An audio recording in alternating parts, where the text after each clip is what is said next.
उत्तर प्रदेश के एक सुदूर गांव कठौतिया की ठिठुरती हुई जनवरी की शाम। सूरज ढल चुका है और कोहरा धीरे धीरे खेतों को निगल रहा है। गांव के किनारे एक पुराने पीपल के पेड़ के नीचे आग जल रही है। गांव की शाम शहर जैसी नहीं होती। यहां सन्नाटा चिल्लाता है। जैसे जैसे सूरज ढलता है, पेड़ों की परछाइयां लंबी होने लगती हैं और गांव के लोग अपने अपने घरों में दुबक जाते हैं।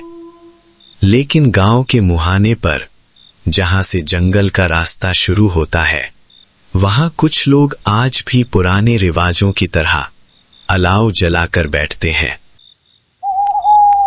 भाई अर्जुन, आज तो गलन हाथ पैर गला दे रही है। ऐसा लग रहा है मानो कोहरा नहीं, रुई की चादर बिछ गई है। अरे बिट्टू, ये तो बस पहाड़ों की हवा है। शहर में तो हम रात रात भर घूमते हैं, यहाँ तुम लोग शाम होते ही कांपने लगते हो। तुम शहर की बात कर रहे हो। यहाँ इस भूतिया मोड़ पर रात को हवा भी थम जाती है।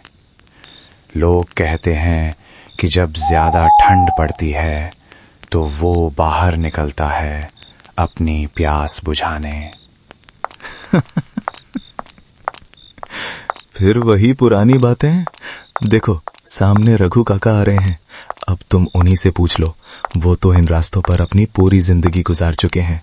रघु काका धीरे धीरे अपनी लाठी टेकते हुए आग के पास आते हैं। उनका चेहरा आग की रोशनी में और भी गंभीर लग रहा है। हंस ले बेटे अर्जुन, जवानी में खून गर्म होता है तो डर नहीं लगता, लेकिन इस गांव की मिट्टी में कुछ ऐसा दबा है जो इंसान की तर्क शक्ति से परे है।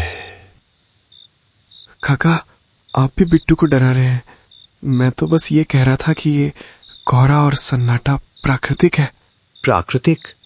बेटा, जब प्रकृति खामोश होती है तो वो किसी अनहोनी का संकेत देती है। तुम लोग आज जिस जंगल वाले रास्ते की बात कर रहे हो, वहां से मैं पिछले 30 सालों से सूरज ढलने के बाद नहीं गुजरा। जानते हो क्यों?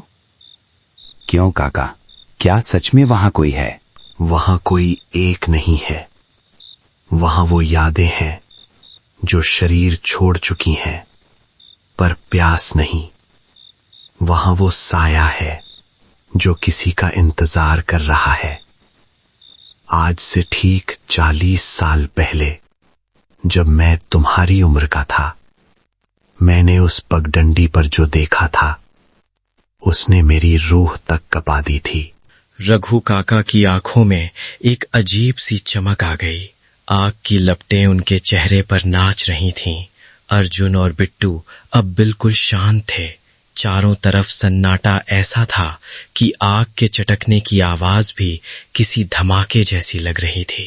काका ने एक लंबी सांस ली और अपनी कहानी शुरू की। साल 1982 की एक ठंडी रात। कोहरा आज से भी घना है। युवा रघु और शंकर पैदल जंगल के कच्चे रास्ते से गुजर रहे हैं। उनके पास सिर्फ एक पुरानी टॉर्च और एक लाठी है। हम पड़ोस के गांव से लौट रहे थे। बस छूट गई थी, तो हमने सोचा कि जंगल के रास्ते पैदल निकल जाते हैं। करीब 5 मील का रास्ता था।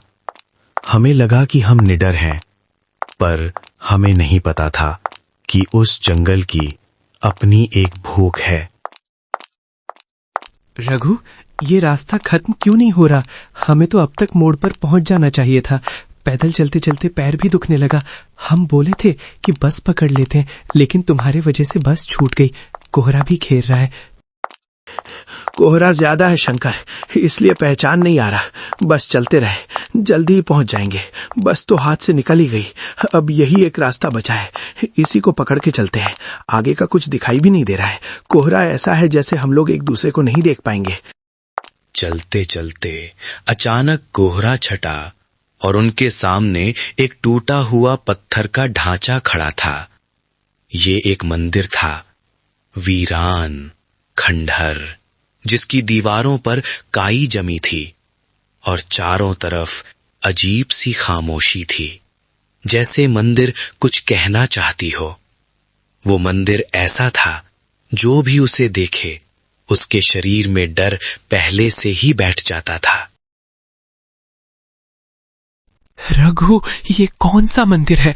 हमने तो पहले कभी इसे यहाँ नहीं देखा। अचानक ये कैसे यहाँ आ गया? हमको कुछ ठीक नहीं लग रहा है रघु। चल वापस लौट चलते हैं। लग रहा है रास्ता भटक गए हैं हम लोग। पता नहीं, लगता है हम रास्ता भटक गए हैं। पर देख, मंदिर के गर्भगृह में कोई रोशनी है। यहाँ जरूर कुछ है।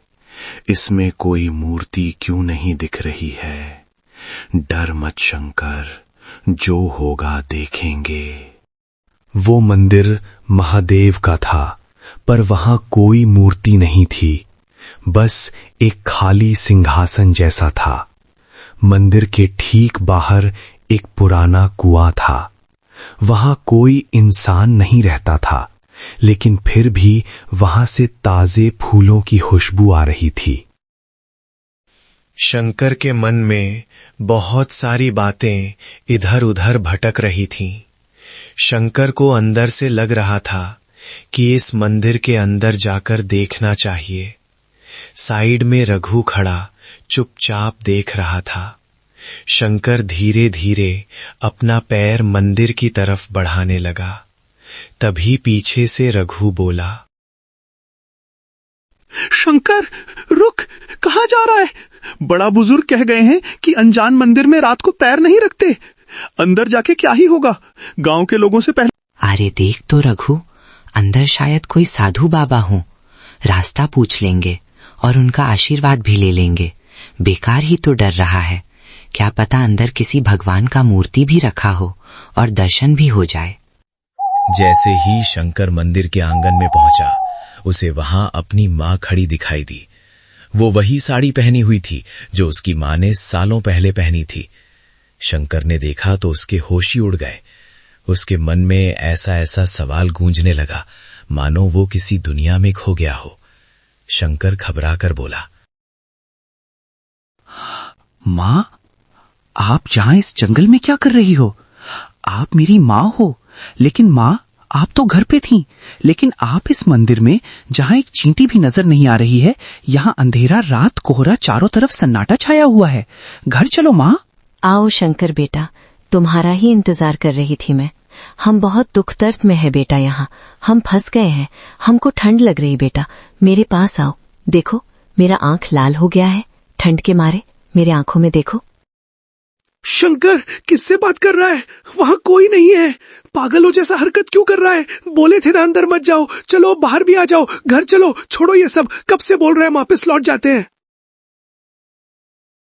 मुझे सिर्फ शंकर दिख रहा था, जो हवा से बातें कर रहा था। लेकिन शंकर को उसकी मां दिख रही थी। यही छलावे की पहली चाल है। वो आपके दिमाग में उतरता है, आपकी सबसे प्यारी याद बनकर। छलावा, जो उसके मां के रूप में मंदिर के अंदर उससे बातों में फंसा रहा था। पागल हो गया है। वहां कोई नहीं है।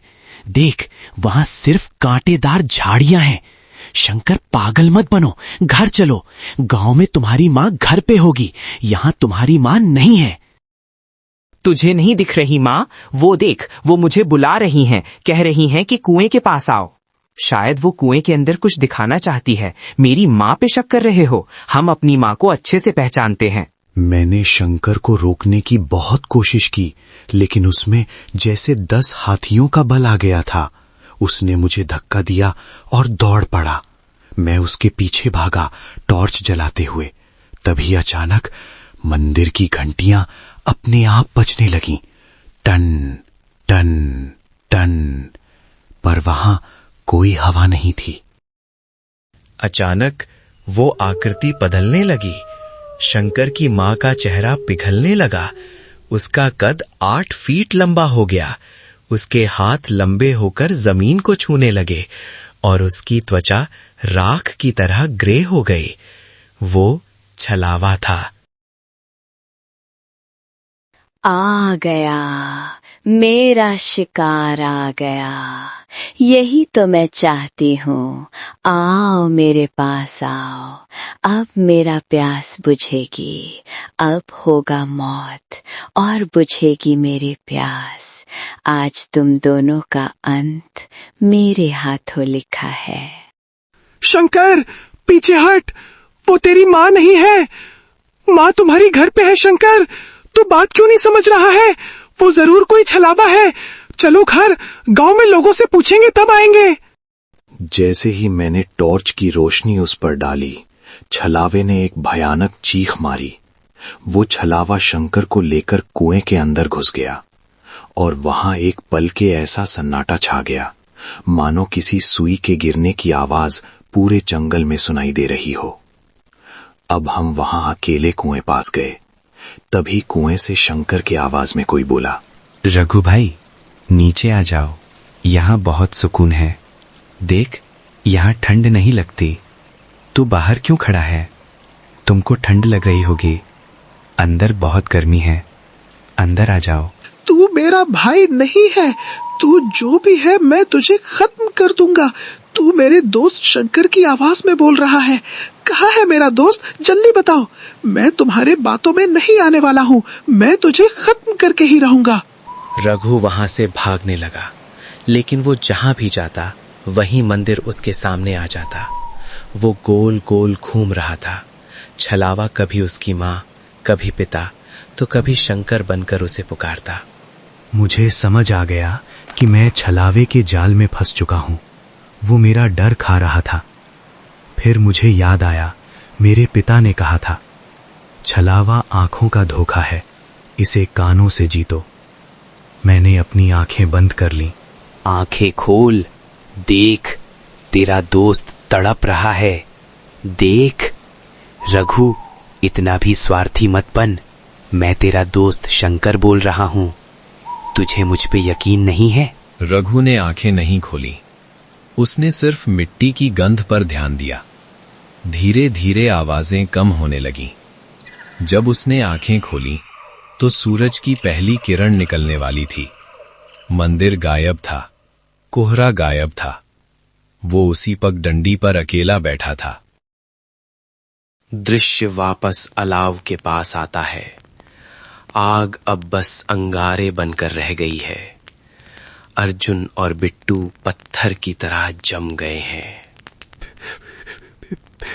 शंकर का क्या हुआ काका? क्या वो कुएं में मिला? गांव वाले वहां गए। वहां कोई मंदिर नहीं था, कोई कुआं नहीं था, बस एक पुरानी पत्थर की शिला थी जिस पर खून के निशान थे। शंकर का कभी पता नहीं चला। पुलिस ने कहा कि उसे भेड़िए उठा ले गए, पर मैं जानता हूं वो आज भी उस छलावे के पास है। काका, आपने कहा था कि छलावा आज भी वहां है, तो क्या वो शंकर को अभी तक अपने पास रखा होगा? वो तो बहुत खतरनाक होते हैं। क्या पता शंकर इस दुनिया में नहीं हो। हमारी तो हाथ पैर जम गई है। हाँ, वो हर उस इंसान का इंतजार करता है जो इस रास्ते पर अकेला चलता है। वो आज भी प्यासा है। ऐसे ही कितना लोगों को आपने पास रखा है। वो इतना प्यासा है कि किसी का भी रूप लेकर आपने शिकार के लिए तैयार रहता है। उसको कोई ना कोई मिल ही जाता है। इसलिए डर के मारे लोग उस जंगल के रास्ते नहीं जाते हैं। तभी सन्नाटे को चीरते हुए पास की झाड़ियों से एक आवाज आई। आवाज बिल्कुल अर्जुन जैसी। बिट्टू, मेरी मदद करो, मेरा पैर फंस गया है। भाई, अर्जुन भाई तो मेरे बगल में बैठे हैं। फिर वहां से किसका आवाज आ रही है? ठंडा इतना था कि ठंडे की सनसनाहट बार बार दिमाग में खटखट की आवाज ला रही थी। अर्जुन बगल में बैठा इतना डरा हुआ था। वहां बैठे सबका हाथ पैर इतना कांप रहा था मानो बर्फ धरती पे गिर रहा हो। मैं तो यहां हूं। फिर वहां से मेरी आवाज कौन निकाल रहा है? कौन है वहां?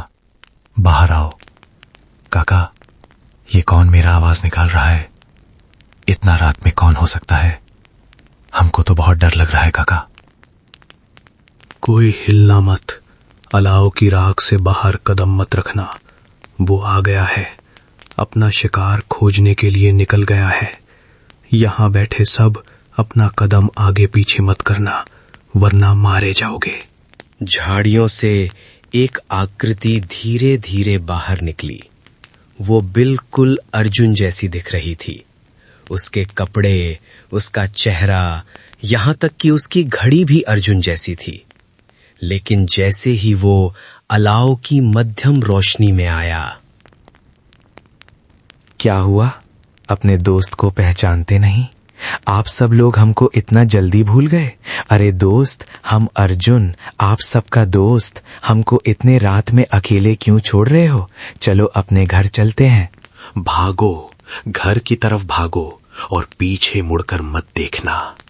वो अर्जुन नहीं बेटा, वो छलावा है। अगर आज नहीं भागे तो जिंदगी भर पछताना पड़ेगा। और कोई भी पीछे मुड़कर मत देखना। किसी की आवाज आए उस पर ध्यान मत देना। तीनों जोर से गांव की ओर भागे। पीछे से वही भयानक कई आवाजों वाली हंसी पूरे जंगल में गूंज उठी।